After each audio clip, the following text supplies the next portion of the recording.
Hello everybody, welcome back. It is me, Pete from Vibes Like Us, and this is the festival news, or the Vibes Like Us festival chit chat, whatever you want to call it. We're back inside again. I'm here in my makeshift studio inside Zuma. As I said, it's not always going to be from Zuma. There'll probably be times when I'll be doing it like on site at a festival. There might be times when I'm doing it back in our living room in the official weekly festival news studio. But for now, it's just very convenient for me to film some videos while I'm here.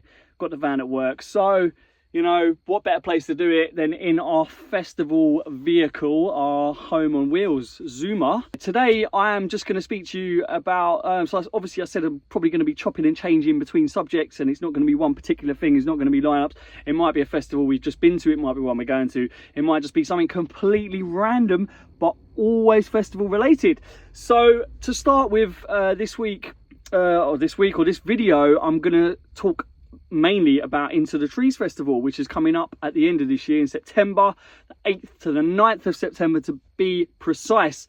And it is a festival we've attended quite a fair few times, and it's very close to our hearts. We like it. It is, of course, the little sister festival of Elderflower Fields, which is, as you already know, an incredible festival. And this is not a slimmed down or watered down version of it at all. It is just more like a camping experience than a festival. And just to touch on camping experiences, really, they've sort of evolved and continued to grow. And this has always been, you know, ever since I cannot speak today. I don't know what is wrong with me. Ever since sort of like, if we go back towards the COVID era and lockdown times, this is when they really began to flourish, this whole camping experience thing. And it was sort of a way of having a festival without saying you were having a festival. So obviously the whole thing, the whole experience, or the whole event is sort of aimed towards family camping with your family and doing activities and having some quality time in a field, camping in your camper van, whatever it may be. But the emphasis was more on spending quality time with your family and doing things. But there's always been a bit of music chucked in there as well, just to keep everybody a bit happy. And there's always a bar which is always open there. So that's sort of like you know, to explain to people who have never been to a camping experience before. And there's a lot of these that popped up around. There's a lot of them that are doing really well. I'm not going to mention the names of any of the other ones at the moment, because this, you know, we're only talking about one festival at the moment, and that is Into the Trees, which has been going a long time. It didn't just pop up because of lockdown or because of COVID, and it is on exactly the same site, so it's still held at Pippinford Park. Anyone who's been to Elderflower Fields will understand the layout of Elderflower Fields. All the parking is quite high up at the back, very back of Pippinford. When you drive straight in, you're pretty much on top of the car park. It's then quite a long walk down to where the camping fields begin, and then beyond that you've got the festival site itself, which is, you know, broken up into Dragonfly Hill and Leapfrog Lawns, and then further down you've obviously got all the other bits there, Into the Trees as well bit. So what Into the Trees is like a sort of smaller, compacted, compact is probably the wrong word, a condensed version of that festival site. So when you come in, you will go straight down to where the Dragonfly Hill is, and you do a left there, and you carry on right into the field where I think sort of like where the glamping is for Elderflower Fields. And you do a right into that field, you go right down to the end of that field. That is where where the majority of people, I think camper vans are there, and tents are sort of to the other side of it, to the left-hand side of it. So it's sort of shifted the whole festival all the way over to the left of the usual site where Elderflower Fields is held. And then what you've got that whole section of woodlands where you've got the woodland walk and you've got the mud kitchen, etc. And so you've still got all that. And you've still got the woodlands bit, but you've also still got the I don't know why I'm having so much trouble talking today, but you've also got the bit that, you know, the main strip, which has all the, I can't think of the name of it now. It's going to bug me, because as soon as I finish doing this video, I'm going to look and I'm going to find it out. Is it cool? It's before you get to the meadows, whatever the meadows are at the end. So whatever that strip is called, someone please tell me what it's called, because I'm losing my mind here. And it's more of a big circle that goes around like that. So you've still got the into the trees section. You've still got a few of the food vendors, and obviously you've got the bits that are there, as in like the urban woods. That's the bit I was trying to think of. So at Elderflower Fields, you've got this section called the urban woods to the right hand side. Well, you've still got, obviously you've got things going on there. You've got things going on into the trees, into the forest, down by where the kayaking lakes and stuff like that. And then you've got the whole section further back where the woodland stage used to be at Elderflower Fields, and you've got that. All that section as well, which is where I think you've got the mud kitchens, and you've got the you know, like the mud monsters and stuff like that is all going on in there. Enough about the layout itself. So that is how they lay it out. It's lovely, because if anybody struggles with that hill, getting up any of those hills, the hills back up to the main camper van field or the hills up to the camping field at Elderflower Fields, you haven't got to worry about any of that. So it's all good. It's a lot flatter, so it's a lot easier, a lot more accessible for people to get around, which is always a good thing. So right, on to what is on at Into the Trees. It starts on a Friday and it runs through to the Sunday. However, there is nothing going on Sunday, so it is a 2-night event. You get there on the Friday and you have a nice chill Friday. There is some live acoustic music, the bar's open, there's some campfires, and it's nice to just sit around with everybody and just, you know, if you haven't seen people because you've been festivaling or whatever, it's lovely to just meet up with all the gang and all your friends and sit around a campfire, roast some marshmallows. What a way to start the weekend. It's beautiful. Saturday is the main day. It all kicks off on Saturday, and you have just got non-stop activities and action going on. Sports and activities, actually, from, I think it's very early in the morning, so from 9 AM in the morning till 5 PM. Into the Trees does allow people to buy single day tickets, like a lot of festivals do. And this is great. And what happens then is basically after 5 PM, all the day people sort of leave. I'll touch more on this in a minute, and then there is sort of like a little, there's sort of like a period in between. And then the campfire sessions start of the evening for the weekend people who are staying for the weekend. So we'll get into that. What is on at Into the Trees? The list of activities for Into the Trees is nuts. It is insane. I've got it in front of me here. So I'm gonna run through the majority of them, but I'm gonna have to do it very quickly because otherwise I'm gonna be here all night.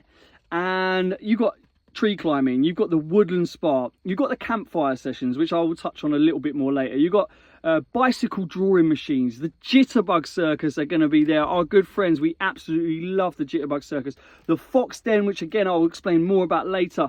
Taekwondo, archery, campsite cooking, Pilates. You've got crazy golf, nail art, pottery, woodland walks, wild running, leaf painting, family kayaking, meditation, bushcraft, stargazing on the Friday and the Saturday, which is absolutely wicked. Should be able to see things like Saturn.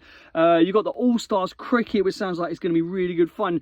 Bat detectives, which is absolutely amazing. Emerson and Sully's favourite bug sculptures, they absolutely love that. The pond dipping is wicked and bad. Axe throwing and disc golf. So that is just to name a few.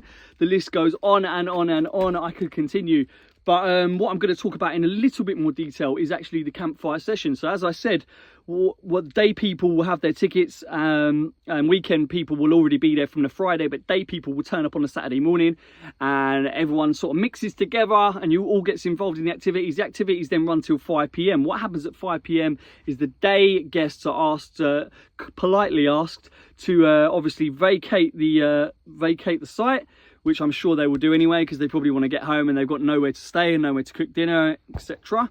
So once they've left, there is sort of like there's a quiet period, I think between the hours of 5 and 6 or something like that, so where everyone can go back and they can all get changed into their evening clothes, cook themselves some nice food, whatever. I guess it's probably a great time to try and get some of the younger kids to sleep as well, if you've got any toddlers or, like, you know, under 5s and stuff like that. It's probably a great time to see if they will go down, settle down and then everyone can come out in their buggies, and what happens is they light up the campfires. Everyone can sit around the campfires. You can bring your own instruments if you want. I think there will be people sort of like, you know, starting up songs, sing-alongs and stuff like that. And the bar is then open for those evening people to just come and chill, and there'll be food vendors open, so you can grab yourself a nice bite to eat. I'll tell you what, it is one hell of a way to spend an autumn evening. It's incredible, and it's obviously you've got all the feels of Elderflower Fields Festival, but you don't feel pressurized into anything, and you've not got to worry that you're going to be out late and you're going to feel rough the next day or anything like that, because it really is just super chilled out. And that's what we like about these camping experience style festivals. They are good for the soul, good for the heart, good for the brain, good for the body, very relaxing, very good fun. And obviously the focus is so much more about spending quality time with your loved ones, and that's what we like. It's not just about how can I see some brilliant music and how can I just dance till my feet are black and blue and stay out as late as I can. That we love that about festivals. That is what we like to do at festivals, but this is a completely different kettle of fish, if you will. So what shall I talk about after that? So the campfire sessions are going to be really cool. The Fox Den as well. The Fox Den, so that's aimed at the under 5s. And this is a great area because there you're going to have the mud kitchens, you're going to have you know, like a sand pit, and a great place to bring the toddlers where they can just get messy and they can basically play, you know, around other toddlers, because we know toddlers don't like to interact too much with each other. They just sort of exist and they know each other's there, but they don't really get too friendly with each other. So it's just it's a nice space. Like I say, there will be like the mud kitchens and the messy play, and the what was the other thing I was saying, the sand pit as well. And you know, they can just dig around in there. I think it's a great little section of the festival. That's the Fox's Den. So if you are there with younger kids, like under 5s, make sure you go and check that out. Definitely 100%. Last but not least, what else was that? Oh, the disc golf. Yeah, of course. Out of all of those activities, you know, a few I could pick out as sort of favourites. I mean, the pottery's really good. I really like the bushcraft, like the firelighting and stuff like that. That I really found that fun. I've only done that once. We've done that once with Emerson, and we haven't done that actually. I haven't been back to do that again since. I don't know why, but the disc golf is great fun. If you haven't done it already, it's been around for ages. It's nothing new, but it is properly good fun. It's just cool, like to try and you know, you've got the baskets and they're pretty far away from you, and you're like, I don't know how good you are at frisbee. I'm pretty sorry, I swore on YouTube. Hopefully the video won't get flagged for that. I'm pretty rubbish at disc golf, and like, you know, I can fling it, but I'm not that accurate at getting it straight and in a line. So it feels good when you get a good throw and you get it towards it, and it's like it's just like learning a new skill. It's really good fun with people, and sometimes it gets frustrating, and sometimes you think I'm never going to make it to that basket, but in the end it is a really good game, and I think it's a great game to get all your mates together and play. Like, it's a great one for a group. So the disc golf, yeah, I absolutely love that. Right, we're coming up to almost 14 minutes now. I'm not going to make this video too long because I know people's attention spans are not that great. So yeah, so basically that's it. You know, that's a brief explanation of Into the Trees Festival. If you were thinking of going as well, just to add, we have got a competition running for tickets. So if you head on over to our Instagram page, obviously you will have to follow the Instagram page. So follow @VibesLifeUs, and you have to like the post, and you have to, obviously the rules and regulations are there on the post, so it will involve following Into the Trees and following us. Yeah, if it is something you fancy checking out, if it's a festival that you're interested in, then definitely head on over to our Instagram page, where you can find the details of the competition to win a ticket to this year's Into the Trees Festival.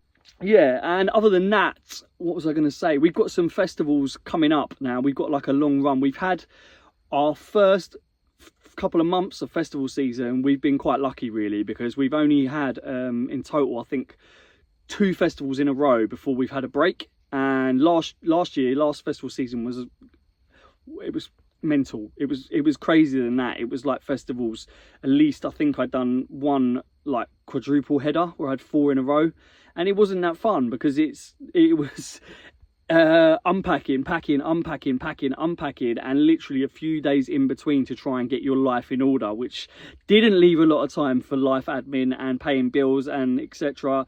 and actual real life. So it became like living for getting yourself prepared for a festival or trying to decompress from a festival. And you know what it's like, they sometimes take a week in themselves to do. So anyway, but what is coming up, so after this weekend, we got a nice birthday party this weekend, so that's going to be cool. But the weekend after that is Nostock, and then I think we roll straight into Camp Festival, and then from Camp Festival we roll straight into Wilderness, and then from Wilderness we're pretty much rolling into Shambhala, but I think there might be a little gap in between that. I think I've missed out some others as well. So I know that the next few weeks are going to be pretty intense, but we're ready. Life is so much easier these days because we've got the camper van. It means a lot of stuff can be left in it, and it doesn't matter if certain stuff doesn't come out and doesn't, you know, like, we can keep the duvets and stuff in here. All right, we've cleaned them once this festival season, but we'll probably have to clean them again, but you know, they're fine for now. Certain other stuff can just stay in the van. It does make your life a lot easier, and it also means this whole thing, we used to have a problem with leaving. Well, I find it very hard to get time off work. I can do, but my holiday is limited and I've used a lot of it up on festivals already, and you know, we like to try and have a holiday if we can as well. So my holiday just is gone by like April, and we had this whole problem of turning up at sites and trying to pitch tents in like the pitch black at like 10 o'clock at night, 11 o'clock at night, whatever, and it just wasn't working for us. So now we're not, you know, if we don't make it to a festival on a Friday, we can always just pull up, do a part for a night in the van, and then we're there first thing in the morning. We get up nice and early, side of the road, pack up, go to the festival for when it opens, when gates open, and we are there on the dot, and we just get in and just enjoy the festival. And it's relieved a lot of stress, because that whole thing about, you know, we were trying to get there wondering if they're going to close the gates and stuff like that, wondering if we could get in, because where are we going to sleep if we've just got a car and a tent? And even if we do get in, setting up a tent in the dark, people used to look at us like mad. Like they're all set up from like 2 p.m. and they're all sitting around drinking wine and having a barbecue, and we'll be there trying to set up the tent in the wind and rain and pitch black, and it wasn't fun. I mean, we done our time, but thankfully we don't have to worry about that anymore. So it's taken a lot of the stress off. It's eased up a little bit, and that's only a good thing when you're doing 6 to 7 festivals a season, or sometimes more, 8 and 9 festivals a season. But yeah, and I think we've got some exciting news coming up about an international festival as well. Some of you might already know what that is, because we have been talking about it a little bit. Keely's has sort of spoken about it a little bit on Instagram, and we've, you know, some people will know, but I'm not going to say anything too soon because it's not 100% firmed yet. So when we've got all the details sorted, we should have some exciting things to talk about. I should have something more exciting to talk about than just sitting in the van waffling about festivals. But no, this one was mainly about Into the Trees, and like, it's a festival we've been to multiple times, and we just see it as a beautiful end to the festival season, a beautiful wind down, and a way to wind out of this hectic festival season. So do check it out. Do check out their Instagram, do check out their website as well, and check out what's going on, and then obviously check out our website. We haven't got a website. Check out our Instagram, and you can find out more details about winning a free ticket to go to Into the Trees this year. And yeah, that's about all there is to it. So make sure you subscribe to the YouTube as well. Make sure you that's at Vibes Life Fast, exactly the same as the Instagram, because we've got no followers on here and we got no one subscribing to us. So we'd like to grow, you know, just like everyone else. We'd love to build it up, we'd love to grow. And yeah, that's it from me. I will be back on with another video, no doubt, as soon as possible. Peace and love to you all. I hope you're having a great week, and I hope you're loving festival season so far. See you soon.